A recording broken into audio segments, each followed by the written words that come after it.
भाभी अगर सुबह टाइम से उठ जाओगे ना तो कुछ घिस नहीं जाएगा आपका। गिफ्ट तो आप गई होंगी ना, मेरे साथ 2 काम जो कराने पड़ गए। अरे तुम दोनों कभी इस घर में शांति रहने भी दोगी कि नहीं? रोज रोज का हो गया तुम दोनों का तो। घर के सारे कामकाज के तौर तरीके घर की बहू को बताऊं भी नहीं अब मैं। हर बात पे हुक्म नहीं ले सकती मैं, इस घर की बहू नौकरानी नहीं। ननद मैं हूँ पर एक मौका नहीं छोड़ती वो मुझे नीचे दिखाने का। मैं तो इस घर की हुई नहीं, हर बात में ताने मार मार के यही तो फील कराया जाता है मुझको। पहला घर देख रही हूँ जहाँ पे घर की बेटी पे तो दुनिया जहाँ की बंदिश है, पर घर की बहू के सामने किसी के भी बोल नहीं उपड़ते। पति होकर स्टैंड मत ले लेना तुम कभी मेरा। चाहे घर की बहू हनीमून के नाम पे खूब सैर सपाटा करे तो भी कोई दिक्कत नहीं है, और यहाँ मैं पढ़ने को बाहर जाने का बोलती तो उसके लिए तो इतने पैसे नहीं है, ऑनलाइन पढ़ लो। मुझे नहीं पता क्या कि ये सारी सलाह भी उस महारानी की है। देखो बहुत मूंग दल्ली इस ननद ने मेरी छाती पर। मैं इस षड्यंत्रकारी कुटिल औरत के साथ एक छत के नीचे अब और नहीं रह सकती। अब मुझे नहीं पता, इसके हाथ पीले करो, फटाफट इसको रवाना करो, या तो इस घर में वो रहेगी या मैं। कैसी बातें कर रही है यार तू? अभी तेरा घर है, वो दूसरे घर जाएगी ना तो वो जाएगी यहाँ से, तू क्यों जाएगी? ज्यादा से ज्यादा क्या होगा? 50% प्रॉपर्टी लेके चली जाएगी अपने साथ।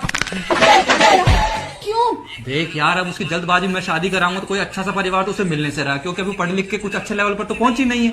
अब उसे ऐसा वैसा परिवार मिलेगा, ऊपर से जैसा भी माहौल चल रहा है और नए कानून के मुताबिक वो शादी के बाद 50% प्रॉपर्टी तो पक्का मांगेगी, वो नहीं तो उसके भूखे ससुराल वाले मांग लेंगे। क्या मुझे तो इस घर से विदा होके जाऊंगी, पर अब मुझे लग रहा है मुझे ऐसे ही जाना पड़ेगा। तू क्यों जाएगी? वो घर की बहू होगी, घर की ननद की 2 बात नहीं मान सकती, मेरी बहन की।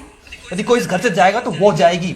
अब भी कभी से तलाक देके इस घर से बाहर निकालता हूँ, ज्यादा से ज्यादा क्या होगा? प्रॉपर्टी में 70% हिस्सा उसको देना पड़ जाएगा एलिमनी के नाम पे। क्या प्रॉपर्टी का तो क्या है, 50-60 लाख रुपए है। तेरी खुशी से ज्यादा बढ़ के है क्या? नहीं तू मुझे छोड़, मैं अभी कभी सबक सिखाता हूँ, अभी जाके चट मंगनी पट ब्याह 2 हफ्ते में। अरे रुको, तुम पागल हो क्या? तुम्हारी बहन है वो, मेरे से ज्यादा उसका हक है इस घर पे, और तुम मेरी बातों को सीरियस ले रहे हो? अरे मैं तो पागल हूँ, मेरे तो मूड स्विंग्स चल रहे हैं।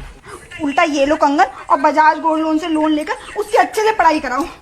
अरे बजाज फिनसर्व से 2 करोड़ तक का लोन मिल सकता है, एप्लीकेशन प्रोसेस भी इजी है और रीपेमेंट करना भी बहुत आसान है, तो तुम चिंता मत करो, बस उसकी शादी सही परिवार में हो जाए। अरे दे देंगे यार, पर मेरी बहन की खुशी ज्यादा मायने रखती है। नहीं, भाई तो पागल हो गया क्या? मैं और भाभी तो ऐसे ही लड़ते रहते हैं। नहीं तू जाने दे मुझे, मैं ना तेरी मेरी मम्मी पापा सबकी गरीबी सहन कर लूंगा, पर इस औरत को और सहन नहीं कर सकता मैं। अभी के अभी बाल पड़ दिमाग बाहर निकालता हूँ मैं। औरतों की बातों को दिल पे लेता है। मैं और भाभी तो ठीक है, हम दोनों रह लेंगे साथ में, तू बेफिक्र रहे और अपने काम पे ध्यान दे बस। सच में? हाँ ठीक है तो फिर